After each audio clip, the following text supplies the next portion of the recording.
ನೀವೇನು ನಮ್ಮ ಚಾನಲ್ಸ್ಗೆ ಸಬ್ಸ್ಕ್ರೈಬ್ ಆಗಿಲ್ಲ ಅಂದರೆ ಈ ಕೂಡಲೇ ಸಬ್ಸ್ಕ್ರೈಬ್ ಬಟನನ್ನು ಒತ್ತಿ, ಹಾಗೆ ಪಕ್ಕದಲ್ಲಿರುವ ಬೆಲ್ ಐಕಾನ್ನ ಕ್ಲಿಕ್ ಮಾಡಿ. ನನಗೆ ಫಸ್ಟ್ ಕಾರ್ಡ್ 3 ಆಫ್ ಸಾರ್ಟ್ಸ್ ಬಂದಿದೆ. ಸ್ಯಾಡ್ ಅಂತ ಹೇಳ್ತೀನಿ, ಆ್ಯಂಗರ್, ತುಂಬ ಸಿಟ್ಟಿದೆ, ಫ್ರಸ್ಟ್ರೇಷನ್, ತುಂಬ ಚಾಲೆಂಜಸ್. ನಿಮಗೆ ತುಂಬ ತಾಳ್ಮೆಯ ಅಗತ್ಯ ಇದೆ, ನೀಡ್ ಮೋರ್ ಪೇಷನ್ಸ್ ಅಂತ ಕಾರ್ಡ್ ಹೇಳ್ತಾ ಇದೆ. 3 ಆಫ್ ಸಾರ್ಟ್ಸ್ ಬ್ರೇಕಪ್ ಅಂತ ಹೇಳ್ತೀವಿ. ಸೊ ಯಾವ ಥರ ಬ್ರೇಕಪ್ ಅಂದರೆ, ನಾನು ಸ್ಪೆಷಲಿ 5 ಆಫ್ ಸಾರ್ಟ್ಸ್ ಅಥವಾ 7 ಆಫ್ ಸಾರ್ಟ್ಸ್ ಬಂದಿದ್ದರೆ ನಿಮಗೆ ವಿಷಯ ಗೊತ್ತಾಗಿರುತ್ತೆ, ಅವ್ರು ಮೋಸ್ಕರ ಅಂತ ಬ್ರೇಕಪ್ ಮಾಡ್ಕೊಂಡಿದ್ದೀರಾ ಅಂತ ಹೇಳ್ಬೋದು. 3 ಆಫ್ ಸಾರ್ಟ್ಸ್ ಇಲ್ಲದೆ ಇರೋ ವಿಷಯಕ್ಕೆ ಅಥವಾ ಥರ್ಡ್ ಪರ್ಸನ್, ಯಾರೋ ಮೂರನೇ ವ್ಯಕ್ತಿ ನಿಮ್ಮಿಬ್ಬರ ಮಧ್ಯೆ ತಂದಿಡ್ತಾ ಇದ್ದಾರೆ. ಆಲ್ರೆಡಿ ಮ್ಯಾರಿಡ್ ಆಗಿದ್ರೆ ಫ್ಯಾಮಿಲಿ ಮೆಂಬರ್ಸ್, ರಿಲೇಟಿವ್ಸ್, ಅಥವಾ ನಿಮ್ಮ ಮನೆಯಲ್ಲೋ ಅಥವಾ ಅವ್ರ ಮನೆಯಲ್ಲೋ ನೀವಿಬ್ಬರು ಚೆನ್ನಾಗಿರೋದನ್ನ ಅವ್ರಿಗೆ ನೋಡೋಕ್ಕಾಗಲ್ಲ ಅಂತ ಕಾರ್ಡ್ ಕ್ಲಿಯರ್ ಆಗಿ ಹೇಳ್ತಾ ಇದೆ ಅವರಿಗೆ. ನಿಮಗೆ ಬೇರೆಯವ್ರ ಮಾತನ್ನ ಕೇಳೋದನ್ನು ಬಿಟ್ಬಿಡಿ. ನಿಮಗೆ ಆ ವ್ಯಕ್ತಿನ ಕಂಡ್ರೆ ಇಷ್ಟ ಇದೆಯೋ ಇಲ್ವೋ ಅದ್ರ ಬಗ್ಗೆ ಅಷ್ಟೇ ಯೋಚನೆ ಮಾಡಿ ಅಂತ ನಾನು ಹೇಳ್ತೀನಿ. Second card 7 of cups. So ನಿಮ್ಗೆ ಅರ್ಥ ಆಗ್ತಾ ಇಲ್ಲ ಆ ವ್ಯಕ್ತಿ ಎಷ್ಟು ಸುಳ್ಳು ಹೇಳ್ತಾರೆ, ಒಬ್ಬ ವ್ಯಕ್ತಿ ಎಷ್ಟು ಸುಳ್ಳು ಹೇಳೋಕ್ಕೆ ಸಾಧ್ಯ ಅಂತ.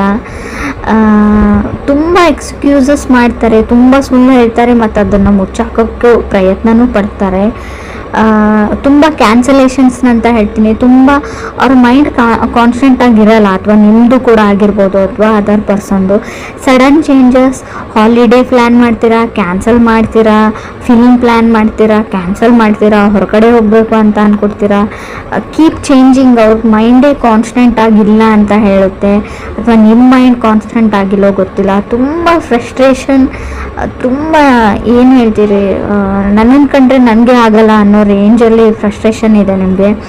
ಥರ್ಡ್ ಕಾರ್ಡ್ ನನಗೆ 5 ಆಫ್ ವಾಂಡ್ಸ್ ಬಂದಿದೆ. ಅವಾಯ್ಡೆನ್ಸ್ ಅಂತ ಹೇಳ್ತೀನಿ. ನೀವು ಅವ್ರನ್ನ ಅವಾಯ್ಡ್ ಮಾಡ್ತಾ ಇದ್ದೀರೋ ಅಥವಾ ಅದರ್ ಪರ್ಸನ್ ನಿಮ್ಮನ್ನು ಅವಾಯ್ಡ್ ಮಾಡ್ತಾ ಇದ್ದಾರೋ, ಈ ವಿಷಯದ ಬಗ್ಗೆ ನಂಗೆ ಮಾತಾಡೋದೇ ಇಲ್ಲ ಅಂತ ಡಿಸೈಡ್ ಮಾಡಿದ್ದೀರಾ. ಬಟ್ ನಾನು ಸಿಚುವೇಶನ್ನ ಫೇಸ್ ಮಾಡಿ ಕಮ್ಯುನಿಕೇಷನ್ ಮಾಡೋಕ್ಕೆ ಟ್ರೈ ಮಾಡಿ ಅಂತ ಹೇಳ್ತೀನಿ. ಬಟ್ ನೀವು ಯಾವಾಗ ಕಮ್ಯುನಿಕೇಷನ್ ಮಾಡಿದರೂ ಸಫರ್ ಆಗ್ತೀರಾ ಅಂತ ಕೂಡ ಹೇಳುತ್ತೆ. ಸೊ ಏನು ಬರುತ್ತೆ ಅದನ್ನು ಆಕ್ಸೆಪ್ಟ್ ಮಾಡ್ಕೊಂಡು ಹೋಗಿ ಅಂತ ಹೇಳ್ತೀನಿ. ಸೊ ಮೇ ಬಿ 5 ಆಫ್ ವಾಂಡ್ಸ್ನು ಸಪ್ರೇಷನ್ನ ರೀಪ್ರೆಸೆಂಟ್ ಮಾಡುತ್ತೆ. ಸೊ ಡೆಸ್ಟಿನಿ ಅದು ಏನಾಗಬೇಕು ಅಂತ ಇರುತ್ತೆ ಅದು ಹಾಗೇ ಆಗುತ್ತೆ. ಸೊ ನೀವು ಜೊತೆಗಿರಬೇಕು ಅಂತ ಇದ್ದರೆ ಎಷ್ಟೇ ಜಗಳ ಆಡಲಿ, ಎಷ್ಟೇ ದಿನ ದೂರ ಇದ್ದರೂ ಕೂಡ ಖಂಡಿತವಾಗ್ಲೂ ಮತ್ತೆ ನೀವು ಸೇರ್ತೀರಾ ಅಂತ ನಾನು ಹೇಳ್ತೀನಿ. ಫೋರ್ತ್ ಕಾರ್ಡ್ ನನಗೆ 4 ಆಫ್ ವಾಂಡ್ಸ್ ಬಂದಿದೆ. 4 ಆಫ್ ವಾಂಡ್ಸ್ ಮ್ಯಾರೇಜ್, ಮದುವೆ ಫಿಕ್ಸ್ ಆಗೋದನ್ನು ಹೇಳುತ್ತೆ. ಸೊ 4 ಆಫ್ ವಾಂಡ್ಸ್ ಇರೋದ್ರಿಂದ ನೀವು ಸದ್ಯಕ್ಕೆ ದೂರ ಆಗಿರ್ಬೋದು, ಜಗಳ ಆಡಿ ಮತ್ತೆ ನೀವು ಪ್ಯಾಚಪ್ ಆಗಿ ಒಂದಾಗ್ತೀರಾ ಅಂತ 4 ಆಫ್ ವಾಂಡ್ಸ್ ಹೇಳ್ತಾ ಇದೆ. So pushing to the end ಅಂತ ಹೇಳಿ ಬಾಟಮ್ವರೆಗೂ ಪುಷ್ ಮಾಡ್ತಾರೆ, ಅವ್ರು ಟ್ರಿಗರ್ ಮಾಡ್ತಾರೆ ಅದರ್ ಪರ್ಸನ್, ಅಥವಾ ನೀವು ಅದರ್ ಪರ್ಸನ್ನ ಟ್ರಿಗರ್ ಮಾಡ್ತಾ ಇರ್ಬೋದು ಅಂತ ಹೇಳುತ್ತೆ. 5th ಕಾರ್ಡ್ ಲವರ್ಸ್ ಕಾರ್ಡ್ ಇದೆ. ಲವರ್ಸ್ ಕಾರ್ಡ್ ಆ್ಯಕ್ಷನ್ ಮ್ಯಾಟರ್ಸ್ ಅಂತ ಹೇಳುತ್ತೆ. ನೆಕ್ಸ್ಟ್ ಕಪಲ್ ಆಫ್ ವೀಕ್ಸಲ್ಲಿ ತುಂಬಾ ಜಗಳಗಳಾಗ್ಬೋದು, ತುಂಬಾ ಸಾರಿ ಇರ್ಬೋದು, ಫರ್ಗಿವ್ನೆಸ್ ಇರಲಿ ನಿಮ್ಮ ಹತ್ರ ಅಂತ ಹೇಳ್ತೀನಿ. ಏನೇ ಆಗಿದ್ರು ಅವ್ರನ್ನ ಕ್ಷಮಿಸ್ಬಿಡಿ ಅಂತ ಕಾರ್ಡ್ ಹೇಳ್ತಾ ಇದೆ. ಸೊ ಇದರಿಂದ ನಿಮ್ಮ ರಿಲೇಷನ್ಶಿಪ್ ಉಳಿಯುತ್ತೆ. ಫ್ಯೂಚರ್ ಚೆನ್ನಾಗಿದೆ, ಬಟ್ ಸದ್ಯಕ್ಕೆ ಇದು ಸೈಕಲ್ ಥರ ಈಗ ಮತ್ತೆ ಜಗಳ ಆಗಿದೆ, ಮುಂದೆ ಆಗಲ್ಲ ಅಂತ ಹೇಳಲ್ಲ, ಮತ್ತೆ ಜಗಳಗಳು ಆಗ್ತಾನೇ ಇರುತ್ತೆ. ಬಟ್ ನಿಮ್ಮ ಹತ್ರ ಇದೆ ಪೇಷನ್ಸ್ ಇಸ್ ಎ ಕೀ ಅಂತ ಹೇಳ್ತೀನಿ. ಎಷ್ಟು ನಿಮ್ಮ ಹತ್ರ ತಾಳ್ಮೆ ಇರುತ್ತೆ ಅಷ್ಟು ವರ್ಕ್ ಆಗುತ್ತೆ ಅಂತ ನಾನು ಹೇಳ್ಬೋದು. 6th ಕಾರ್ಡ್ ಸ್ಟಾರ್ ಕಾರ್ಡ್ ಬಂದಿದೆ. ಸಫರಿಂಗ್ ಮ್ಯಾರೇಜ್ ಅಂತ ಹೇಳುತ್ತೆ ಆ್ಯಂಡ್ ರಿಲೇಷನ್ಶಿಪ್ ಅಂತ ಕೂಡ ಹೇಳ್ತೀನಿ. ಸೊ ಮೇ ಬಿ ನೀವು ಆಲ್ರೆಡಿ ಮದುವೆ ಆಗಿರ್ಬೋದು, ಮದುವೆ ಆಗಿದ್ದಾಗಿಡಿದು ನಿಮಗೆ ಬರೀ ಸಫರಿಂಗ್ ಇರ್ಬೋದು, ಬರೀ ಈ ಮದುವೆಯಿಂದ ಬರೀ ನೀವು ತುಂಬ ಅಂದರೆ ತುಂಬ ಮಾನಸಿಕ ಅಶಾಂತಿನ ಅನುಭವಿಸಿರ್ಬೋದು. ಸೊ ಅದು ಡೆಸ್ಟಿನಿಯಲ್ಲಿದೆ, meant to have a fight ಅಂತ. ಸೊ ಅದನ್ನು ನೀವು ಚೇಂಜ್ ಮಾಡೋಕ್ಕಾಗಲ್ಲ. ಇವ್ರನ್ನೇ ಅಲ್ಲ, ಬೇರೆ ಯಾರನ್ನು ಕೂಡ ನೀವು ಮದುವೆ ಆಗಿದ್ರು ಡೆಸ್ಟಿನಿನ ಬದಲಾಯಿಸೋಕ್ಕಾಗಲ್ಲ. ಹಣೆ ಬರ ಅಂತ ಹೇಳ್ತೀವಿ ನಾವು, ಅದನ್ನು ನೀವು ತೆಗ್ದಾಕೋಕ್ಕಾಗಲ್ಲ. 7th ಕಾರ್ಡ್ 10 ಆಫ್ ವಾಂಡ್ಸ್ ಬಂದಿದೆ. ಅನ್ಲೋಡ್ ದಿ ಬ್ಯಾಗೇಜ್ ಅಂತ ಹೇಳ್ತೀವಿ, ಲ್ಯಾಪ್ಸ್ ಆಫ್ ಜಡ್ಜ್ಮೆಂಟ್ ಅಂತ ಹೇಳ್ತೀವಿ, ಪ್ಲ್ಯಾನ್ ಅಂತ ಹೇಳ್ಬೋದು. ನೀವು ಅದರ್ ಪೀಪಲ್ನ ಸಡನ್ನಾಗಿ ಜಡ್ಜ್ ಮಾಡೋದನ್ನು ಬಿಡಿ ಅಂತ ಹೇಳ್ತಾ ಇದೆ ಕಾರ್ಡು. ಸೊ ನೀವು ತುಂಬ ಬೇಗ ಬೇರೆಯವ್ರ ಬಗ್ಗೆ ನೆಗೆಟಿವ್ ಆಗಿ ಯೋಚನೆ ಮಾಡ್ತಾ ಇರ್ಬೋದು, ನೀವು ಅಥವಾ ಅದರ್ ಪರ್ಸನ್ನು. So maybe other person last ಮಿನಿಟಲ್ಲಿ ಅವ್ರ ಮೈಂಡ್ನ ಚೇಂಜ್ ಮಾಡ್ಕೊಳ್ತಾರೆ, ಸಡನ್ನಾಗಿ ಅವ್ರ ಡಿಸಿಷನ್ನ ಚೇಂಜ್ ಮಾಡ್ಕೊಂಡ್ಬಿಡ್ತಾರೆ ಅಂತ ಕಾರ್ಡ್ ಹೇಳುತ್ತೆ. ಅಥವಾ ನೀವು ಮಾಡ್ಕೋಬೋದು. ಏಜ್ ಕಾರ್ಡ್, ಹರ್ಮೆಟ್ ಕಾರ್ಡ್ ಬಂದಿದೆ. ಟೈಮ್ ಔಟ್ ಅಂತ ಅನ್ನಿಸ್ತಾ ಇರ್ಬೋದು ನಿಮಗೆ, ಇನ್ನು ಸಾಕಪ್ಪ ಸಾಕು, ಇದರಿಂದ ಹೊರಗಡೆ ಹೋದ್ರಾಯ್ತು ಅಂತ ಕೂಡ ಅನಿಸ್ಬೋದು. ಬಟ್ ತಾಳ್ಮೆ ಇರಲಿ ಅಂತಲೇ ಕಾರ್ಡ್ ಹೇಳ್ತಾ ಇರೋದು. ನೀವು ಕನೆಕ್ಟ್ ಆಗಿರೋ ವ್ಯಕ್ತಿ ಏನು ತುಂಬ ಕೆಟ್ಟ ವ್ಯಕ್ತಿ ಅಲ್ಲ, ಅವ್ರು ತುಂಬ ಒಳ್ಳೆಯವರು. ಸೊ ಸಿಚುವೇಶನ್ನು, ಈ ಪ್ಲ್ಯಾನೆಟ್ ರೆಸ್ಟ್ರೋಗ್ರೇಷನ್ನು, ಅವ್ರ ಚಾರ್ಟಲ್ಲಿರೋ ಗ್ರಹಗಳು, ಹೇಳ್ತೀವಲ್ವ ಅವ್ರ ಡೆಸ್ಟಿನಿ, ಸೊ ಆ ಥರ ಮಾಡಿಸ್ತಾ ಇರುತ್ತೆ. ಅವ್ರು ಮಾಡ್ತಾ ಇರಲ್ಲ.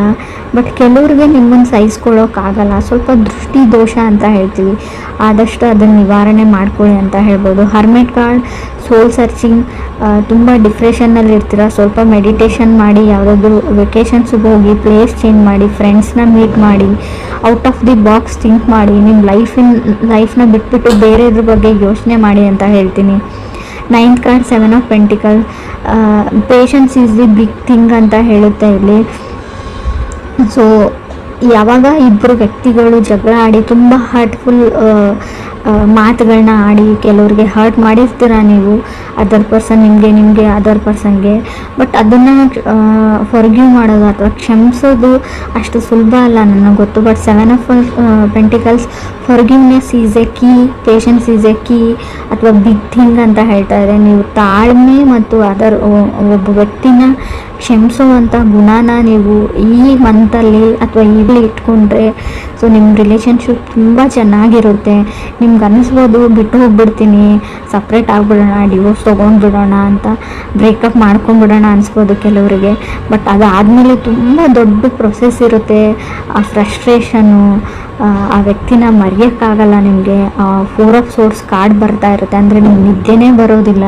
ಆ ಹಳೆ ನೆನಪುಗಳು, ಮೆಮೊರೀಸು, ಅದರಿಂದ ಹೊರಗಡೆ ಬರೋದು ಅಷ್ಟೊಂದು ಸುಲಭ ಅಲ್ಲ. ಇದನ್ನು ಅನುಭವಿಸಿದವ್ರಿಗೆ ಅಷ್ಟೇ ಗೊತ್ತಿರುತ್ತೆ.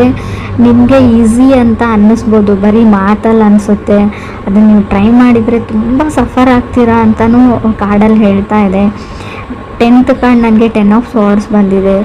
ನೀವು ಕ್ಷಮಿಸಿದ್ರೆ ನಿಮ್ಮ ಲೈಫು ತುಂಬಾ ಅಂದರೆ ತುಂಬ ಚೇಂಜ್ ಆಗುತ್ತೆ. ನಾನು ಯಾವ ಥರ ಹೇಳ್ಬೇಕು ಗೊತ್ತಾಗ್ತಾ ಇಲ್ಲ. ಸ್ವಲ್ಪ ಕ್ಷಮೆ ಇರಲಿ ಅಂತ ಹೇಳ್ತೀನಿ. ನನಗೆ ಗೊತ್ತು ತಪ್ಪೆಲ್ಲ ಅದರ್ ಪರ್ಸನ್ದೇ ಅಂತಲೂ ಗೊತ್ತು. ಬಟ್ ಆದರೂ ಕೂಡ ಈ ಒಂದು ಮಂತ್ ಸುಮ್ಮನಿರೋಕ್ಕೆ ಟ್ರೈ ಮಾಡಿ, ತಾಳ್ಮೆ ಇರಲಿ ಅಂತ ಹೇಳ್ತೀನಿ. 10 ಆಫ್ ಸೋರ್ಡ್ಸ್ ಇರೋದ್ರಿಂದ ತುಂಬ ಜಗಳ, ಫ್ರಸ್ಟ್ರೇಷನ್ ಇಲ್ಲದೆ ಇರೋದನ್ನು ಅವ್ರ ಫ್ಯಾಮ್ಲಿ ಮೆಂಬರ್ಸ್ ಹೇಳ್ಬೋದು, ನಿಮ್ಮ ಫ್ಯಾಮ್ಲಿ ಮೆಂಬರ್ಸ್ ಹೇಳ್ಬೋದು. ಸೊ ನೀವು ನಂಬಿರೋ ವ್ಯಕ್ತಿನೇ ನಿಮಗೆ ಮೋಸ ಮಾಡ್ಬೋದು, ನೀವು ಮಾಡಿಲ್ಲದೆ ಇರೋದನ್ನು ಮಾಡಿದಿರಿ ಅಂತಲೂ ಹೇಳ್ಬೋದು ಅಂತ ಕಾರ್ಡ್ ಹೇಳುತ್ತೆ. 11th ಕಾರ್ಡ್, ಮೂನ್ ಕಾರ್ಡ್ ಬಂದಿದೆ. ಅಬ್ಸೆಸಿವ್, ಇದು ಇದೇ ಥರನೇ ಮಾಡಬೇಕಾಗಿತ್ತು, ನಾ ಹೇಳಿದ ಥರನೇ ಆಗಬೇಕು ಅನ್ನೋದಿದೆ ನೀವು ಅಥವಾ ಅದರ್ ಪರ್ಸನ್ನು. ಮೇಕಿಂಗ್ ವಾರ್ ಅಂತ ಹೇಳುತ್ತೆ, ಒಂದು ಯುದ್ಧನೇ ಆಗ್ಬೋದು. ಸಮಥಿಂಗ್ ಅಬೌಟ್ ಟು ಚೇಂಜ್ ಅಂತ ಹೇಳುತ್ತೆ ಮೂನ್ ಕಾರ್ಡ್ ಇರೋದ್ರಿಂದ. ಮೂನ್ ಕಾರ್ಡ್ ಅಂದರೆ ಸ್ವಲ್ಪ ಕಣ್ಣೀರು ಹೇಳ್ತೀನಿ, ಹಿಡನ್ ಥಿಂಗ್ಸ್, ಕೆಲವೊಂದು ವಿಷಯಗಳನ್ನ ಅವ್ರು ಸುಳ್ಳು ಹೇಳಿರ್ಬೋದು ಅವ್ರ ಫ್ಯಾಮ್ಲಿದವರು ಅಥವಾ ನಿಮ್ಮ ಫ್ಯಾಮ್ಲಿದವರು. ಇವರ್ ಇನ್ ದಿ ವೇಟಿಂಗ್ ಝೋನ್ ಅಂತ ಕೂಡ ಕಾರ್ಡ್ ಹೇಳ್ತಾ ಇದೆ. ಯಾವುದಕ್ಕೂ ವೇಟ್ ಮಾಡ್ತಾ ಇರ್ಬೋದು ಕೆಲವ್ರದ್ದು. ಸೊ ರೀಡಿಂಗ್ ಅಂದರೆ ಕೆಲವ್ರಿಗೆ, ಇನ್ನೂ ಕೆಲವ್ರಿಗೆ ನಾನು ಸಫರಿಂಗ್ ಆಫ್ ಮ್ಯಾರೇಜ್ ಹೇಳ್ತೀನಿ. ಸ್ವಲ್ಪ ಕೇರ್ಫುಲ್ ಆಗಿರಿ. ನಿಮಗೆ ಕೆಲವೊಂದು ಆಪ್ಷನ್ಸ್ ಬರುತ್ತೆ, ರಿಲೇಟಿವ್ ಕಡೆಯಿಂದ ಆಗಿರ್ಬೋದು, ಪ್ರಪೋಸಲ್ ಬರುತ್ತೆ. ಸೊ ಅದನ್ನು ನೀವು ಚೆನ್ನಾಗಿ ವಿಚಾರಣೆ ಮಾಡಿ, ಫ್ಯಾಮ್ಲಿ ಬ್ಯಾಕ್ಗ್ರೌಂಡ್ ಅಥವಾ ಅವ್ರ ಊರು, ಅವರಿರೋ ಪ್ಲೇಸು, ಅವ್ರು ಕೆಲಸ ಮಾಡೋ ಜಾಗ, ಸೊ ಅವರು ಯಾವ ಥರ ವ್ಯಕ್ತಿ ಅಂತ. ಸೊ ತುಂಬ ಬೇಗ ಹಳ್ಳಕ್ಕೆ ಬೀಳುವಂಥ ಚಾನ್ಸಸ್ ಇದೆ. ಸೊ ಮೂನ್ ಕಾರ್ಡ್ ಇರೋದ್ರಿಂದ ನಿಮ್ಗೆ ಯಾರಾದರೂ ಇಲ್ಲದೆ ಇರೋದನ್ನು ತೋರಿಸ್ಬಿಟ್ಟು ಇದು ನಮ್ಮದೇ ಅಂತ ಹೇಳಿಬಿಟ್ಟು ಮದುವೆ ಆಗುವಂಥ ಚಾನ್ಸಸ್ ಇದೆ. ಸೊ ಬಿ ಕೇರ್ಫುಲ್ ಅಂತ ಹೇಳ್ತೀನಿ. ಹರ್ಮೆಟ್ ಕಾರ್ಡ್ ಇರೋದ್ರಿಂದ ನಾನು ಒಂಟಿ ಆಗಿದ್ದೀನಿ, ನನಗೆ ಯಾರೂ ಇಲ್ಲ, ಲೋನ್ಲಿ ಆಗಿದ್ದೀನಿ ಅಂತ ಕೂಡ ಕೆಲವೊಂದು ಸರ್ತಿ ನಿಮ್ಗೆ ಅನ್ನಿಸ್ಬೋದು. ಸೊ ಆ ಕ್ಷಣಕ್ಕೆ ಯಾವುದೇ ನಿರ್ಧಾರಗಳನ್ನ ನೀವು ತೊಗೊಳ್ಬೇಡಿ. Out of the box think ಮಾಡಿ. ಯಾರಾದರೂ ಓಲ್ಡ್ ಫ್ರೆಂಡ್ಸ್ ಜೊತೆ ಫೋನಲ್ಲಿ ಮಾತಾಡಿ, ಮನಸ್ಸಿಗೆ ಸಮಾಧಾನ ಆಗುತ್ತೆ. ಪೇರೆಂಟ್ಸ್ ಜೊತೆ ಕನೆಕ್ಟೆಡ್ ಆಗಿರಿ. ನೀವು ಒಬ್ಬರೇ ಇದ್ದೀನಿ ಅಂತ ಅಂದ್ಕೊಳ್ಬೇಡಿ. ಲೈಫಲ್ಲಿ ಯಾರೂ ಒಬ್ಬರೇ ಇರಲ್ಲ. ಎಲ್ರಿಗೂ ಅವ್ರ ಫ್ಯಾಮಿಲಿ ಮೆಂಬರ್ಸ್ ಇರ್ತಾರೆ, ಎಲ್ರಿಗೂ ಅವ್ರ ಫ್ರೆಂಡ್ಸ್ ಇರ್ತಾರೆ. ಸೊ ಇದು ಒಂದೇ ಲೈಫ್ ಇರಲ್ಲ, ಅರ್ಥ ಮಾಡ್ಕೊಳ್ಳಿ. ಇದು ನಾನು ಯಾರಿಗೆ ಹೇಳ್ತಾ ಇದ್ದೀನಿ ಅವ್ರಿಗೆ ಮುಟ್ಟಿದ್ರೆ ಸಾಕು, ನನಗೆ ಅವ್ರು ತುಂಬ ದುಃಖದಲ್ಲಿದ್ದಾರೆ, ಸಫರ್ ಮಾಡ್ತಾ ಇದ್ದಾರೆ ಅಂತ ಗೊತ್ತು. ಈ ಸಿಚುವೇಶನ್ ನಿಮ್ಗೆ ಅಷ್ಟೇ ಬಂದಿರಲ್ಲ, ರಿಲೇಷನ್ಶಿಪ್ಪಲ್ಲಿರೋರಿಗೆ, ಕಮಿಟ್ ಆಗಿರೋರಿಗೆ ಎಲ್ರಿಗೂ ಈ ಕಣ್ಣೀರು ಬಂದಿರುತ್ತೆ, ಎಲ್ಲರೂ ಈ ಕಷ್ಟನ ಅನುಭವಿಸಿರ್ತಾರೆ. ಇದನ್ನು ಉಳಿಸ್ಕೊಳ್ಳೋದು ಅಥವಾ ಕೆಡಿಸ್ಕೊಳ್ಳೋದು ಅಂತ ಹೇಳ್ತೀನಿ ನಿಮ್ಮ ಕೈಯಲ್ಲೇ ಇದೆ. ಪೇಷನ್ಸ್ ಇರಲಿ, ತಾಳ್ಮೆ ಇರಲಿ.